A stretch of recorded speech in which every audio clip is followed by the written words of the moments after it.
பச்சை கிளிகள் கொஞ்சும் பவானி ஜமக்காலம் சிறுகதை. கார் கச்சேரி நடக்கப்போகும் ஹாலை நோக்கி விரைந்து கொண்டிருந்தது. இசையுலகில் முன்னணியில் இருக்கும் பாடகி உஷா சங்கர் பாட வேண்டிய கிருதிகளை திரும்பவும் நினைவுபடுத்தி கொண்டாள். கண்களை மூடியவாறு கச்சேரிக்கு முன் அமைதியாக இருக்க விரும்பும் அவளுடைய மோனத்தை வயலின் வாசிக்கும் கிரிஜாவோ, மிருதங்க வித்வான் ரமணியோ, தம்பூரா சரோஜாவோ யாருமே கலைக்க விரும்பவில்லை. திடீரென்று மோனம் கலைந்தது.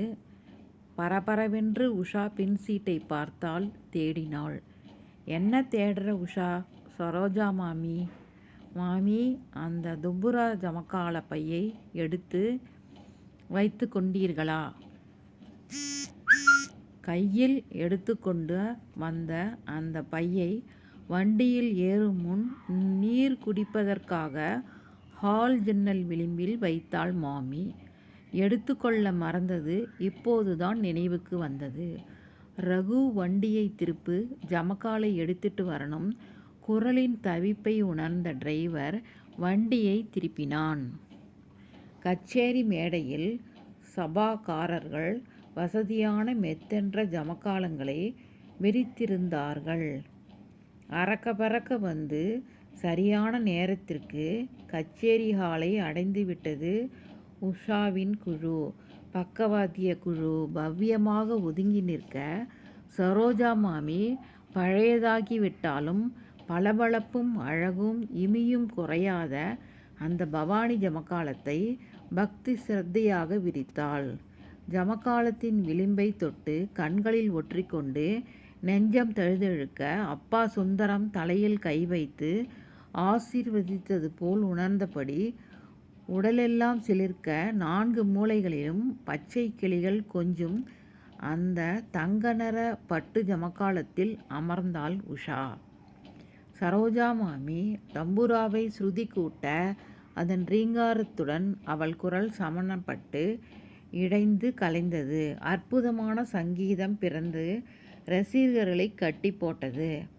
சுந்தரம் அப்போது கவர்மெண்ட் வேலையில்தான் இருந்தார். பெரிய சம்பளம் ஒன்றும் கிடையாது. 150 ரூபாய். சாப்பாட்டுக்கு கஷ்டமில்லாவிடினும் மற்றபடி கஷ்ட ஜீவன்தான்.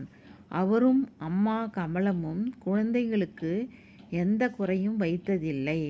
ஸ்டோர் ரூமில் முறுக்கு, தேங்குழல், கடலை உருண்டை என ஏதாவது பட்சணங்கள் நிறைந்த தூக்குகளும், சாப்பாட்டுக்கு அப்புறம் சீசனுக்கு ஏற்றபடி மாம்பழமோ சாத்துக்குடியோ அல்லது மலை வாழைப்பழமோ கட்டாயம் இருக்கும். பள்ளிக்கு செல்ல சீருடைகள் 2-3 செட்டுகள் இருக்கும். சாயம் போய் கிழியாத கொஞ்சம் குட்டையான பழைய சீருடை பாவாடைகள்தான் வீட்டில் போட்டுக்கொள்ளும் துணிகள். 1-2 செட்டு நல்ல உடைகள் உண்டு. குழந்தைகள் இதையெல்லாம் பெரிதாக ஒரு குறையாக எண்ணவே இல்லை. ஆனால் இத்தனை கஷ்டத்திலும் மாதம் 8 ரூபாய் கொடுத்து ஒரு பாட்டு டீச்சரிடம் உஷாவை பாட்டு கற்றுக்கொள்ள வைத்திருந்தார் சுந்தரம். பாட்டின் மேல் அவ்வளவு ஆசை. உஷாவுக்கும் இனிமையான குரல், புத்திசாலியான பெண். அந்த தெரு குழந்தைகள் எல்லோருக்குமே புத்திசாலியான உஷாவை மிகவும் பிடிக்கும். தீபாவளிக்கு 1 மாதம் முன்னால்தான் அப்பாவுக்கு சென்னையில் ஒரு முக்கியமான சொந்த வேலை இருந்தது. கமலா, உங்க சாரதா அத்தை அகத்தில் தங்கிக்கிட்டுமா? அவர்களுக்கு எப்போவுமே உங்களை கண்டால் இளப்பம். இப்ப என்னத்திற்காக? ஆனால் வேற எங்கே போய் தங்குவேலாம்? ஆபத்துக்கு தோஷமில்லை. நன்றாக 2 படி பாலை எடுத்து திரட்டி பால் கிளறி கொடு. உன்னோட அத்திம்பேருக்குத்தான் ரொம்ப பிடிக்குமே. திரட்டிப்பால் ரெடியான கையோடு ஒரு லெட்டர் சாரதா அத்தையிடமிருந்து. ஈரோடுக்கு பக்கத்தில் தானே பவானி. எனக்கு ஒரு நல்ல பட்டு ஜமக்காலம் வாங்கிட்டு வந்து விடு. சுந்தரம் கொஞ்சம் தடுமாறினார். கமலா, எங்கே போகிறது? இப்போ அத்தனை பணத்துக்கு 40-50 ரூபா ஆகுமே. கமலம் சொன்னால், அத்தைக்கு நம்ம கஷ்டம் தெரியும். அவாளேதானே கேட்கிறா, கையோட பணம் தந்துடுவா. சுந்தரம் யாரிடமோ சொல்லி வைத்து 2ஆம் நாளே 4-5 பவானி பட்டு ஜமக்காலங்கள் வீடு தேடி வந்துவிட்டன. ஒவ்வொன்றும் கண்ணை பறிக்கும் வண்ணத்தில், அழகழகான டிசைன்களோடு. உஷாவுக்கு கூட அவற்றை பார்த்து ஆசையாக இருந்தது. ஆனால் தங்கள் குடும்பத்தால் அப்போதைக்கு இது மாதிரி ஒரு ஜமக்காலம் வாங்க முடியாது என்று அவளுக்கு தெரியும். அத்தை பாட்டிக்குத்தானே 4 மூலையிலும் பச்சை கிளிகள் போட்ட இந்த ஜமக்காலத்தை எடுத்துக்கலாமா என்றதும் சுந்தரமும் அதை தேர்ந்தெடுத்தாள். சுளையாக 40 ரூபாய்கள். அம்மாடி, அந்த காலத்திற்கு அது மிகப்பெரிய தொகை. சுந்தரத்திடம் அப்போது கொடுப்பதற்கு கையில் பணம் இல்லை. என்ன சார், அதனால் என்ன, ஊருக்கு போயிட்டு வந்து கொடுங்க என்று நண்பர் சரவணன் ஜமக்கால உற்பத்தியாளருக்கு மைத்துனர். ஆனால் ஒன்று சார், உங்கள் சொந்தக்காரங்க இதை கட்டாயம் எடுத்துப்பாங்க. இல்லையா வாங்கிக்கிட்டிங்கன்னா கடையில் திருப்பி எடுத்துக்க மாட்டாங்க என்றார். ஆசையாக ஸ்பெஷலாக கடுதாசி எழுதி கேட்டிருப்பாங்க. கட்டாயம் எடுத்துப்பாங்க சொன்னாரே தவிர சுந்தரத்துக்கு உள்ளூர கவலைதான். 4 நாள் கழித்து பள்ளியிலிருந்து உஷா திரும்பி வந்தபோது அப்பாவும் சென்னையிலிருந்து திரும்பி வந்திருந்தார். அம்மாவும் அவரும் ஆழ்ந்த யோசனையுடன் கவலையாக இருந்தது போல் இருந்தது. உஷாவுக்கு ஏதோ உள்ளுணர்வு கூறியது, இந்த ஜமக்கால கதைதான் என்று. அம்மா சரி, கையை காலை அலம்பிண்டு சாப்பிடுவாங்கோ, பின்ன யோசிக்கலாம் என்றவுடன் அப்பா ஊருக்கு எடுத்து போயிருந்த தனது பையிலிருந்து அந்த அழகான பட்டு ஜமக்காலத்தை எடுத்தார். உஷாவிடம் கொடுத்து உள்ளே வைத்துவிட சொன்னார். கேள்விக்குறியுடன் தன்னை பார்த்த பெண்ணை நோக்கி சோக புன்னகை பூத்தார். வலுவில் உற்சாகத்தை வரவழைத்து கொண்டு, புதுசா என்னம்மா பாட்டு கற்றுக்கிண்டே என்றபடி பெண்ணை பக்கத்தில் அமர்த்தி கொண்டு சிற்றுண்டி உண்ணலானார். சென்னையில் சுந்தரம் பவானி ஜமக்காலத்தை எடுத்து பிரித்து சாரதா அத்தைக்கும் காட்டினார். அத்திம்பேர் பெரிய உத்தியோகத்தில் இருந்து ரிட்டையர் ஆனவர். பங்களா, கார் எல்லாம் உண்டு. ஒரே பையன். அப்போதே அமெரிக்காவில் படிக்க போய் தங்கிவிட்டான். அத்தைக்கு நாங்கள் ஸ்டேட்டஸை பற்றி பெரிய எண்ணம் உண்டு. அதனால் அதற்கு சமதையாக இல்லாத யாரையும் மட்டம் தட்ட தயங்கவே மாட்டாள். சுந்தரம், உங்கள் ஊரில் சர்க்கரை விலை கம்மியோ? திரட்டிப்பால் திகற்றதே. அட, நன்னாத்தான் இருக்கு. ஜமக்காலம் என்ன விலை? அத்தை தறி போடுறவாக்கிட்டே சொல்லி வச்சு நல்ல சகாய விலைக்கு கிடைச்சது. 40 ரூபாய்தான். வேறு எங்கும் இந்த விலைக்கு கிடைக்காது. அத்தை சுந்தரத்துக்கே தனது வியாபார உத்தி ஆச்சரியத்தை விளைவித்தது. அத்திம்பேர் கேட்டார். சுந்தரம், வேற வேலைக்கு முயற்சி பண்றாயா? இருக்கிறது 2 பெண் குழந்தைகள். நாளை அதுக்களுக்கு நல்லது பண்ண 4 காசு சேர்த்து வைக்க வேண்டாமோ? சுந்தரத்துக்கு சமர்த்து போதாது என்பது அத்திம்பேரின் எண்ணம். சாரதா அத்தை பவானி ஜமக்காலத்தை மேலும் கீழும் 4-5 தடவை புரட்டி பார்த்துவிட்டு கீழே வைத்தாள். கண்களில் ஆசை மின்னியது. அதை காண சுந்தரம் தவறவில்லை. சாரதா, உனக்கு எதற்கு இத்தனை விலை கொடுத்து இந்த ஜமக்காலம்? இப்போ இது வேண்டாம் சுந்தரம். இது அத்திம்பேரின் முடிவான வார்த்தை. மேலே அப்பீல் கிடையாது. அத்தையின் முகம் தொங்கிவிட்டது. ஒரு கணம் சுந்தரத்துக்கே அவளை பார்க்க பாவமாக இருந்தது. சுந்தரம் சொன்னார், நான் இதை அத்தைக்கு பரிசாக கொடுத்து விடலாமா என்று ஒரு நிமிஷம் யோசித்தேன் கமலா. ஆனால் நம்ம குடும்பம் இருக்கிற நிலையில் இந்த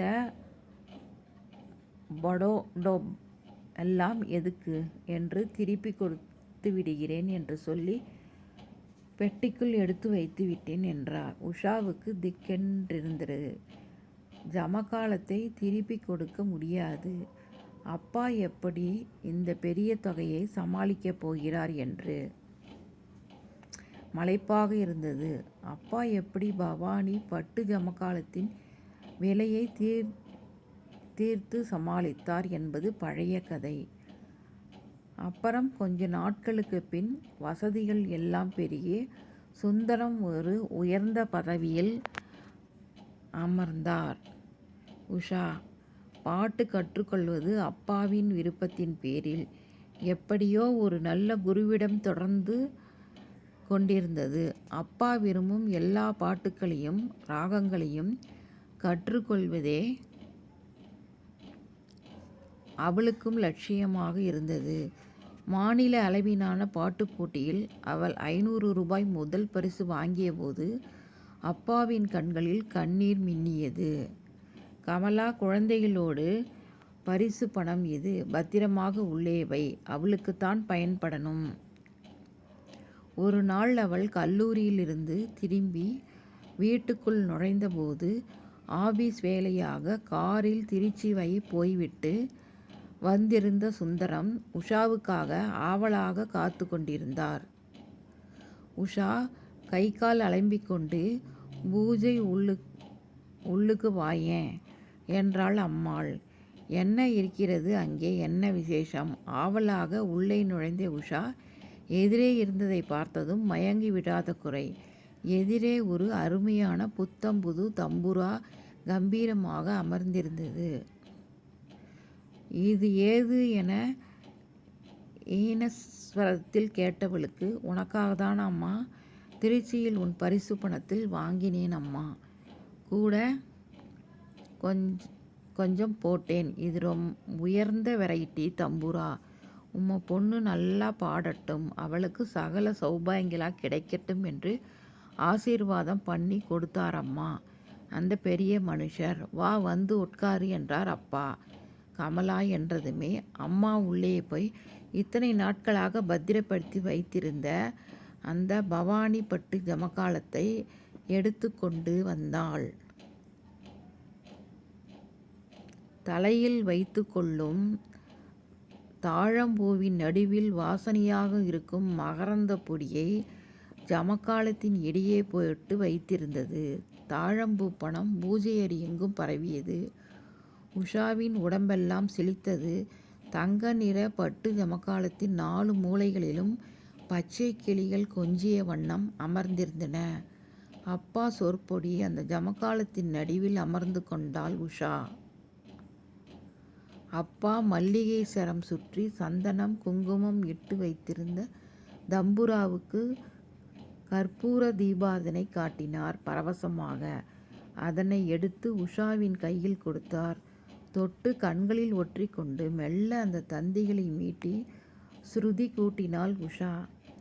மீனாட்சி மேமுதம் கிருதியை அப்பாவுக்காக பாடேன் என்றார் சுந்தரம்.